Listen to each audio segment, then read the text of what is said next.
Hi, it's Sandra here from Create in Spain, and I have here a selection of practice fingers for nail art or for using a nail e-file.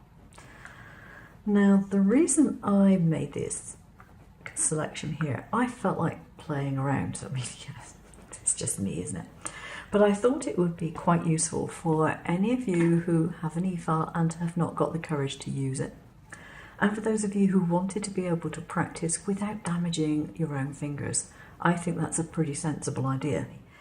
But if you want to practice with an e-file, these are actually pretty good. They are made from a craft foam, so I can actually squeeze this. It's a bit similar to if you squeezed your own finger. It's solid, but it's got some give.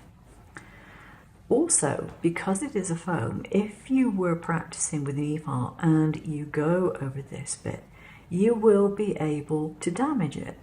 And you will see that you've damaged it, and you will know that you're not doing something correctly, which is quite handy.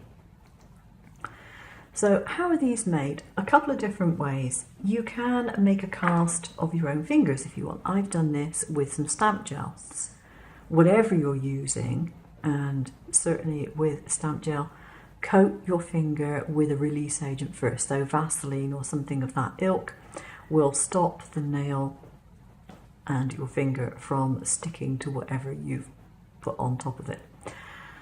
In this particular case with stamp gel, I flash cured it for a few seconds at a time because it gets warm. There's a thermodynamic reaction that takes place and you don't want to burn yourself.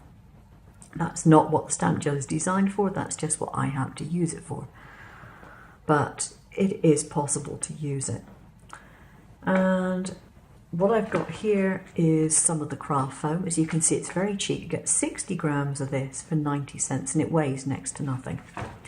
So you would take a piece of the craft foam. You can buy it in different colours, including skin tone, or you can colour a white one.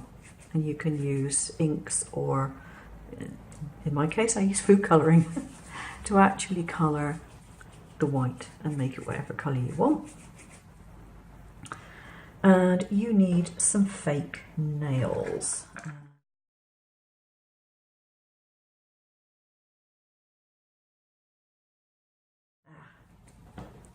That's it. Because I was playing a bit earlier. My camera was going out of focus, so I had to stop and restart my video. Okay, so you take a fake nail and you put it on the end and you push it in, so you will get a cuticle line. Now, if it's sensible, you'll push it in till you have a short nail. Now, the reason for this is because this is only going to be your base. When you're doing your practice, what you want to do is to practice by using another fake nail and adhering it to the top. Now, if you want that to be a temporary adhesion, then use double-sided sticky tape, a strong one, and that will do the job quite nicely. But pushing this further back into the fake finger will ensure that the base nail stays there and won't move. To add extra security, if you want to, you can put a little line of glue. Silicone glue works nicely on foam. Put it on the edge of the nail before you push it in, and then it's not going to come out of there very easily at all.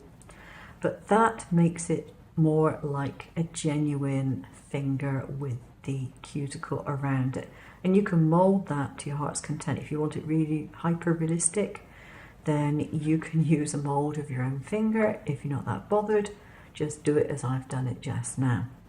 This will take a good 24 hours to air dry, but it doesn't require any other method of drying out. And you can make a whole load of those and put them to one side, let them dry out for a couple of days before use.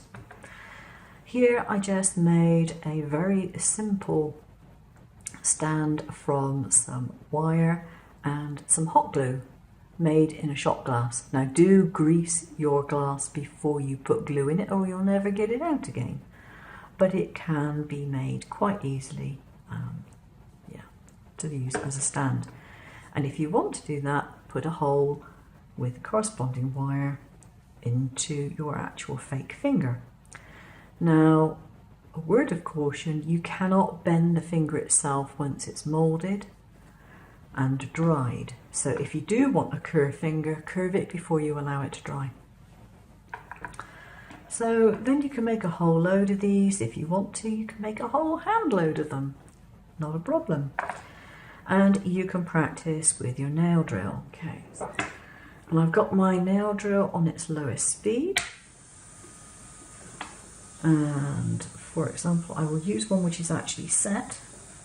I don't want to do one which isn't.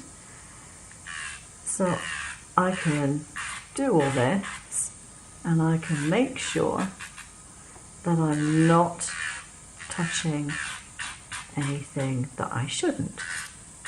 Okay, so I can rough up the nail. I mean, this is the sort of thing you'd be doing if you're going to take your gel polish off, for example, with an E-file, you could do it. But you see, if I go over the foam, you should be able to see the damage that that has caused, okay? Which is damage that you would normally be inflicting on your finger, which is something you really do not want to do. But you can use it for practice purposes. Now, as I said, normally you would put another fake nail over the top of this to practice on. You could paint your nail and all the rest of it, and then you could use your nail file to remove all the colour and do whatever you want to do to it. So that is how it is used. It's a cheap method. You can buy hands, practice fingers, but you know me, if I can make it myself, I will. Thanks for watching. Take care now. Bye bye.